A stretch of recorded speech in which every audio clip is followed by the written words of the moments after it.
नमस्कार भक्तांनो, श्री स्वामी समर्थ. तुमचं सगळ्यांचा मनापासून स्वागत आहे.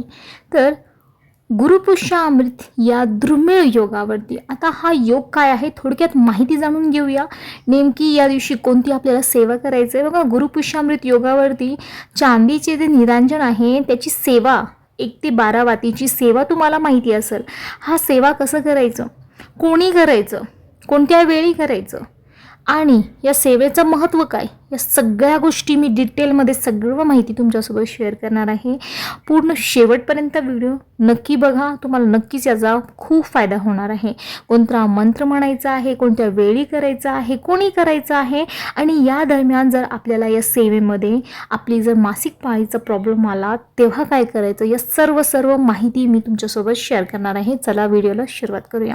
सर्वात आधी आपण जाणून घेऊया गुरुपुष्यामृत योग म्हणजे काय. आता जो पुष्य नक्षत्र आहे तो कधी येतो, कोणत्याही वारी येतो. तर हा जो पुष्य नक्षत्र आहे, जर हा पुष्य नक्षत्र गुरुवारच्या दिवशी आला तर त्याला गुरुपुष्यामृत योग म्हणला जातो. पुष्य नक्षत्र हा खूप शुभ फल देणारा नक्षत्र आहे. काही नक्षत्र असतात ना, काही नक्षत्र खूप फलदायी असतात, काही थोडेसे शनिदेव, जसं आपण म्हणतो ना शनीची 7.5 लागलेली आहे, ग्रह जसे असतात तसे नक्षत्रही असतात. तर त्यामध्ये पुष्य नक्षत्र हा अत्यंत फलदायी असतं, म्हणजे तुम्हाला फायदा देणारं असतं. आणि तेही जर गुरुवारी आलं म्हणजे आपल्या गुरूंचा आशीर्वाद आपल्याला मिळतो, त्यामुळे हे अत्यंत फायदाही आपल्याला देत असतो. यामुळे गुरुपुष्य अमृत योगामध्ये खूप चांगला योग आहे, दुर्मिळ योग आहे. हा काही सारखा योग येत नाही. या दिवशी जे तुम्ही काम करणार आहे त्यामुळे तुम्हाला यश तर मिळणारच आहे, कारण पुष्य नक्षत्र फायदा देणार आहे. आणि गुरुवारी म्हणजे आपल्या गुरूंची साथ आपल्याला मिळत असते, म्हणजे सोन्याहून पिवळं संधी तुम्हाला या गुरुपुष्यामृत योगामुळे मिळते. त्यामुळे तुम्हाला फायदा हा 100% होणारच आहे. तर अशा गुरुपुष्य अमृतच्या दिवशी आपल्याला एक सर्वात महत्त्वाचा उपाय जी करायचा आहे म्हणजे चांदीचा जो निरांजन आहे त्यामध्ये 1 ते 12 वाती लावतो आपण. हे उपाय अत्यंत फलदायी असं मानलं जात आहे. खूप करोडो लोकांचा हा अनुभव आहे, तर त्यातून तुम्हीही अनुभव घेऊन बघायला हरकत नाही. काहीच नाही करायचं आहे आपल्याला, फक्त श्रद्धेने भक्तीने आपल्या गुरूंचं स्मरण करून आपल्याला फक्त दिवं लावायचं आहे 1 ते 12 आणि त्यानंतर 13व्या दिवसापासून 12 ते 1 आधी चढत्या क्रमाने लावायचं आहे, त्यानंतर उतरत्या क्रमाने आपल्याला लावायचं आहे. आता हे उपाय आपण का करतो, याचं महत्त्व काय, बघा कसं करतो, त्यानंतर कशासाठी का करतो. म्हणजे याचा महत्त्व आपल्याला आपल्या घरामध्ये जर आर्थिक चणचण असते, कोणताही नोकरीचा प्रश्न असो किंवा व्यवसायामध्ये नफा होत नसेल किंवा खूप शिकून पण तुम्हाला जर नोकरी लागत असेल किंवा घरात बरकत नसेल किंवा पैसा येतो पण लगेच निघून जातो किंवा कर्ज खूप जास्त झालेलं आहे, पैशा बाबतीत फायनान्शियल प्रॉब्लेम जर तुमचे असतील तर त्यासाठी किंवा आणि लक्ष्मी प्राप्तीचे मार्ग मोकळे होण्यासाठी कुठेतरी तुमचे पैसे अडकलेले आहे, ते पैसे तुम्हाला मिळत नाही आहे, लक्ष्मी माता स्थिर नाही आहे तुमच्या घरामध्ये, अशा गोष्टीसाठी यासाठी हा जो उपाय आहे अत्यंत प्रभावशाली आहे. तर तुम्हाला ह्या उपायांचा महत्त्व मी तुम्हाला सांगितलेलं आहे की हा उपाय का करावा, कसं करावा. आता कसं करायचं म्हणजे जसं सांगितलं तुम्हाला 1 ते 12 वाती आणि 12 ते 1 वाती. हा जो आता यासाठी काय लागणार आहे की जे गाईचं तूप आहे, गाईच्या तुपात आपल्याला ही सेवा आपल्याला करायचं आहे. तर सर्वात आधी तुम्ही गाईचं तूप घेऊन घ्या, शुद्ध गाईचं तूप, आणि चांदीचे निरांजन आपल्याला यामध्ये लागणार आहेत आणि कापसाच्या फुलवाती लागणार आहेत. फुलवाती आपण यामध्ये लावत असतो. आता बघा, जर तुमच्याकडे चांदीचे निरांजन नाही आहे, छोटी मोठी, आता चांदी ऑलरेडी महाग झालेली आहे, तर तुम्हाला साईज काही प्रॉब्लेम नाही आहे, कोणत्याही साईजचं तुम्ही घेऊ शकता जे तुम्हाला योग्य वाटेल. आणि जर ऑलरेडी तुमच्याकडे चांदीचं निरांजन आहे मग परत घ्यायचं का, तर नाही, परत नाही घ्यायचं. जे ऑलरेडी तुमच्याकडे चांदीचं निरांजन आहे त्याला स्वच्छ घासून पुसून आपण त्याचमध्ये ही उपाय जे आहे परत आपण करू शकतो, म्हणजे करायचं आहे. आता तुमची इच्छा असेलच तर गुरुपुष्यामृतमध्ये असंही आपण सोनं किंवा चांदी आपण खरेदी करणं हा शुभ असं म्हणतो. तर त्या दिवशी तुम्ही दुसरं काही इतर चांदीच्या जे तुम्हाला योग्य वाटणार आहे त्या वस्तू तुम्ही चांदीची अंगठी म्हणा किंवा सोने जे तुम्हाला अफोर्डेबल असेल ते तुम्ही घेऊन येऊ शकता. पण ऑलरेडी तुमच्याकडे निरांजन असेल तर मग परत निरांजन घ्यायची गरज नाही. तर लागणारं साहित्य काय आहे? गाईचं तूप, चांदीचा निरांजन आणि फुलवात. म्हणजे इतका साधा सोपा उपाय आहे बरं, खूप सोपा उपाय आहे. तर हा जोडून विनंती आहे, कोणत्याही प्रकारचा जर तुम्हाला अडचण असेल तर हा उपाय करून बघण्यासारखा आहे. तर इतकाच कमी साहित्यामध्ये मला असं वाटत नाही. कोणतं पारायण करायचं नाही का, 4 तास बसायचं नाही, कोणतं उपवास करायचा नाही, कुठे खूप लांब यात्रेला जायचं नाही, काहीच नाही. एकदम साधा सीधा साधा उपाय आहे, आवर्जून करा. आता हा उपाय आपल्याला कुठे करायचा बघा, साहित्य आणि त्यानंतर आता कुठे करायचं म्हणजे आपण घरी आपल्या करायचं आहे. इन केस घरचं जो मंदिर आहे तिथे तुम्ही करा किंवा तुमच्याकडे जर तुळशी वगैरे आहे तर तुळशीच्या झाडासमोरही तुम्ही हा करू शकता.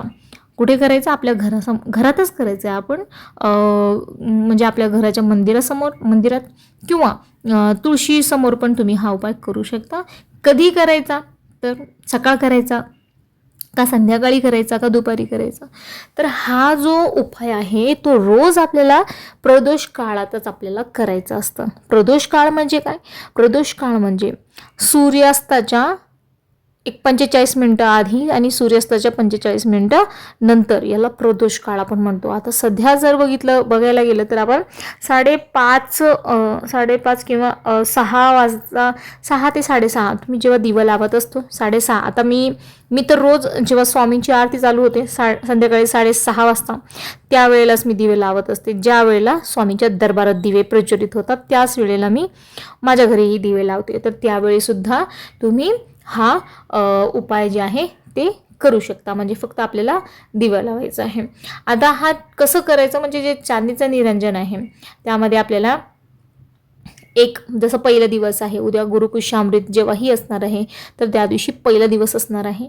तर चांदीचं तूप घ्यायचं, ते निरंजनमध्ये तूप टाकायचं आणि त्यामध्ये फुलवात एकच टाकायची आहे आपल्याला.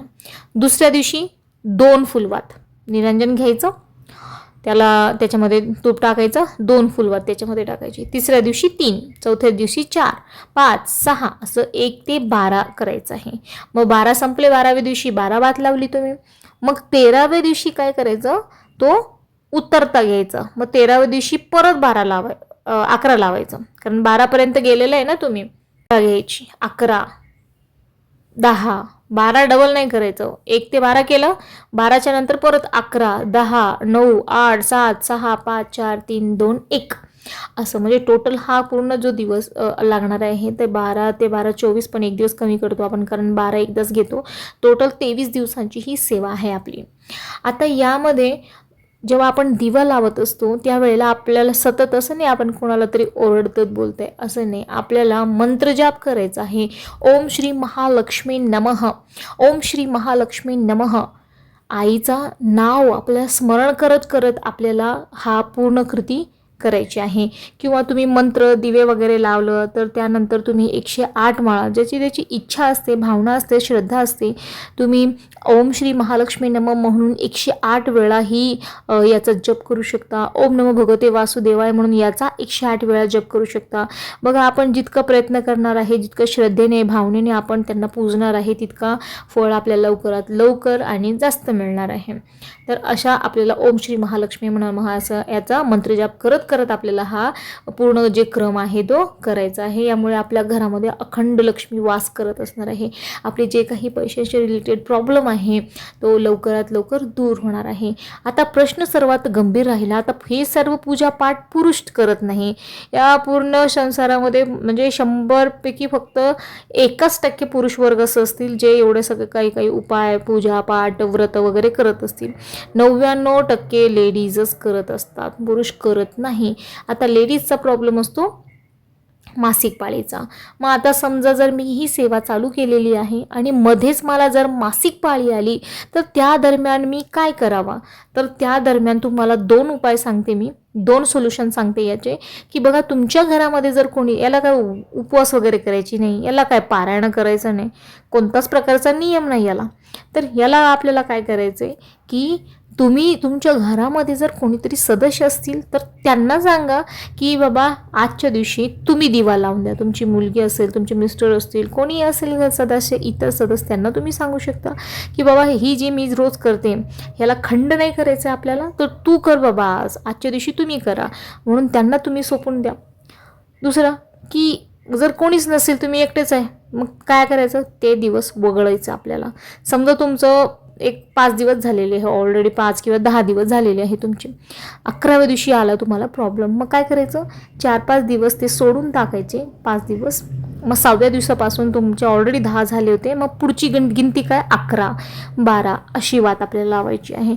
म्हणजे जिथे सोडलेलं आहे ना त्याच्यानंतर ते पुढचं करायचं, आणि मधले जे 4-5 दिवस आहेत ते तुम्ही त्याला स्किप करायचं, वगळून टाकायचं, कारण ते आपल्या हातात नाही आहे, तो नॅचरल प्रोसेस आहे, मग त्याला आपण काहीही करू शकत नाही. पण सर्वात बेस्ट ऑप्शन की आपल्या घरामध्ये कोणी ना कोणी असतंच, आणि यामध्ये काही मोठा खूप काम करायचं नाही आहे. फुलवात जे आहे ते एकदाच बनवून ठेवा, म्हणजे रोज रोज तुम्हाला बनवायची गरज नाही आहे. किती फुलवात लागतात काय नाही हे, मग फक्त फुलवात घ्यायचं आणि दिवा लावायचं. साधा सोपा आपल्याला हा सेवा करायची आहे. रोज फुलवात बसवू नका, एकाच दिवशी फुलवात तुम्ही रेडीमेड घेऊन या किंवा घरी तुम्ही बनवून घ्या, म्हणजे एकदाच बनलेले असतील तर फक्त तुम्हाला फुलवात घ्यायची आणि ती लावायची आहे. तर इतका सुंदर असा हा खूप छान म्हणजे उपाय आहे, मग करून बघण्यासारखा उपाय आहे, कारण यामध्ये पारायण नाही, कुठे यात्रा नाही, खूप मोठं पैसे आपल्याला गुंतवायचे नाही, फक्त श्रद्धेने भक्तीने देवासमोर आपल्याला दिवा लावायचा आहे. आता सर्वात याचं महत्त्व काय आहे थोड्या पद्धतीने आपण बघूया, की 1 ते 12 जे वाती लावतो आपण, तर 1 ते 3 जे वाती आपण लावतो ना ते देवगुरु बृहस्पती आहे, हे एक त्रिमूर्तीचे प्रतीक आहेत आपले, त्यामुळे आपण लावतो. 4 म्हणजे जसं की आपले 4 पुरुषार्थ आहे, जसं धर्म, अर्थ, काम, यासाठी. 5 म्हणजे आपले पंचतत्व आहेत, पृथ्वी, जल, वायू, आकाश, हे सगळे. 7 ते 9 म्हणजे जसं नवग्रह आहे, नवरत्न, समृद्धी आहे आपले त्याच्यासाठी. आणि 10 ते 12 म्हणजे ते विष्णूचे दशावतार आहेत. संपूर्ण 12 राशींचा आशीर्वाद आपल्याला मिळावा म्हणून आपण 1 ते 12 आपण हे लावत असतो. म्हणजे प्रत्येक अंकाचं काहीतरी महत्त्व आहे ना, म्हणून तर त्यांनी 12 वाती सांगितलेलं आहे ना त्याच्यामध्ये. म्हणून संपूर्ण 12 राशींचा आपल्याला आशीर्वाद मिळावं आणि जे विष्णूचं दशावतार आहे त्यांचा आशीर्वाद आपल्याला मिळावं म्हणून आपण हे दिवे लावत असतो. आणि चांदीचाच का, सोन्याचा का पण नाही, तर चांदी म्हणजे चंद्र म्हणलं जातं, आणि चंद्र म्हणजे आई लक्ष्मीचा कारक म्हणलं जातं. चंद्र कशाकडे, आई लक्ष्मीशी निगडीत आहे. त्यामुळे गुरुपुष्यामृत योगमध्ये जर तुम्ही चांदी वापरलं, चांदी खरेदी केली किंवा चांदीचे जे निरंजन आहे त्या बाबतीत जर तुम्ही काही उपाय केल्या, दिवे लावले, तर याच्यामुळे आपल्या चंद्राचे जे दोष असतील ते दूर होत असतो, आणि आपल्या घरामध्ये आई लक्ष्मीचं आगमन होत असतो, आणि सकारात्मकता सर्वीकडे पसरत तुम्हाला दिसत असते. तर हा 23 दिवसांचा हा जो उपाय आहे, चमत्कारी उपाय, ते नक्कीच करून घेण्यासारखं आहे, करून बघण्यासारखं आहे. बघा आपल्या याच्यामध्ये काहीच खर्च नाही, तर तुम्ही नक्की आवर्जून टाईम वेस्ट न करता सर्व माहिती जाणून घ्या आणि उपाय करायला चालू करून घ्या. श्री स्वामी समर्थ. वाती एकदाच बनवून ठेवा, म्हणजे तुम्हाला रोजच्या रोज ताण काहीच होणार नाही, फक्त घ्यायचं आहे आणि दिवे लावायचे आहे. श्री स्वामी समर्थ. प्रत्येकांना हा व्हिडिओ शेअर करा, कारण व्हिडिओ यूट्यूबवरती खूप शॉर्ट्समध्ये दिलेला आहे, पण या व्हिडिओमध्ये मी संपूर्ण माहिती तुमच्यासोबत शेअर केलेली आहे. श्री स्वामी समर्थ.